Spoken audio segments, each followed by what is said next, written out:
Bonjour, tu es déjà là?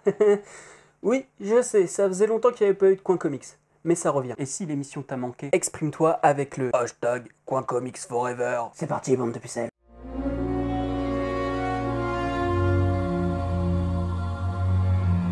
Salut à toi, lecteur de l'extrême. Très content de te retrouver aujourd'hui pour ce nouveau Coin Comics où je vais te parler de Batman Year Zero ou Année Zéro. L'occasion aussi de te parler de la collection Eagle Moss en fin de vidéo. Et malheureusement, j'ai lu que la première partie.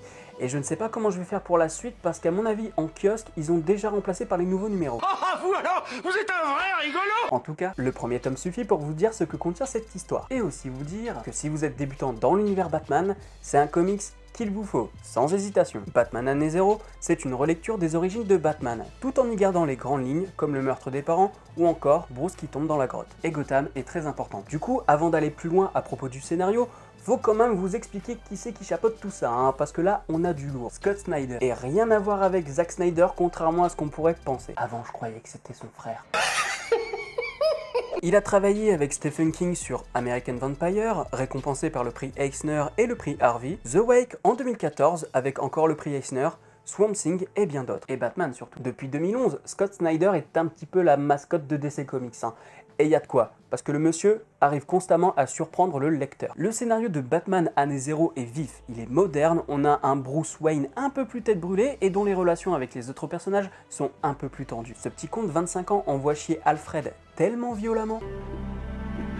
Et Gordon, j'en parle même pas, c'est tellement chaud entre les deux personnages qu'on se demande comment par la suite ça va devenir un duo de choc. D'ailleurs, le Gordon de Snyder me fait un peu penser à ce qu'en avait fait Frank Miller sur Year One. Autre point intéressant, Gotham est vivante. Batman en parle comme une femme indomptable et redoutable. Snyder la fait vivre à merveille. Et on constate comment la ville tombe dans les ténèbres au fur et à mesure que les mois passent. Et ça, c'est aussi grâce au dessin. Au début du comics, on voit Gotham de jour lorsque Bruce affronte Red Hood. Et mais dis donc, je te l'avais pas dit ça. Et oui, on commence le comics avec Red Hood.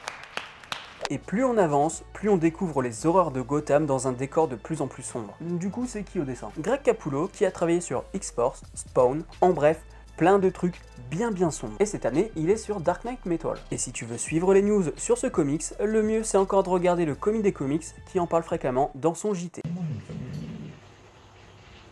Ludo? Allons? T'es le coin comics de quelle terre, toi? Eh, vous êtes 500 000 coins comics aussi, ouais. Comme ça. Coucou quand même.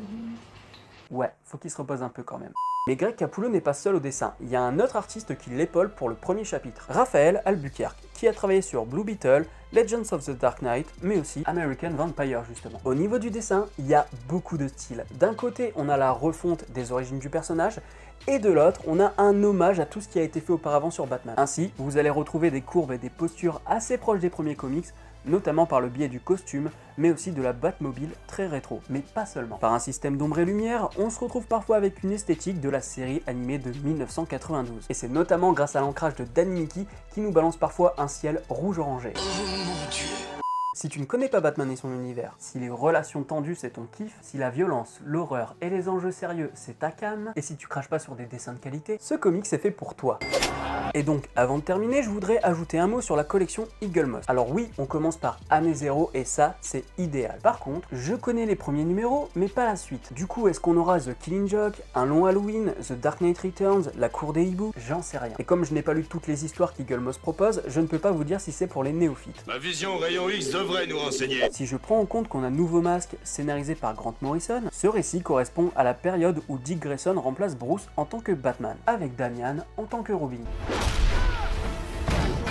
Du coup, est-ce que Eagle Moss t'explique qui est Damian dans ses numéros précédents? Sans compter qu'il y a du New 52, mais que ce n'est pas balancé dans l'ordre de parution. Alors je ne préfère pas vous dire que la collection est faite pour un néophyte. Message pour ceux qui font la collection. Venez nous dire en commentaire si c'est une collection qui s'adresse aussi aux gens qui n'ont jamais lu Batman de leur vie. Nous trop stupides pour trouver l'énigme. Peut-être ordinateur trouvé. C'est tout pour ce Coin Comics, j'espère vous avoir guidé dans vos choix de lecture. Quant à moi, je vous dis à la prochaine sur la toile.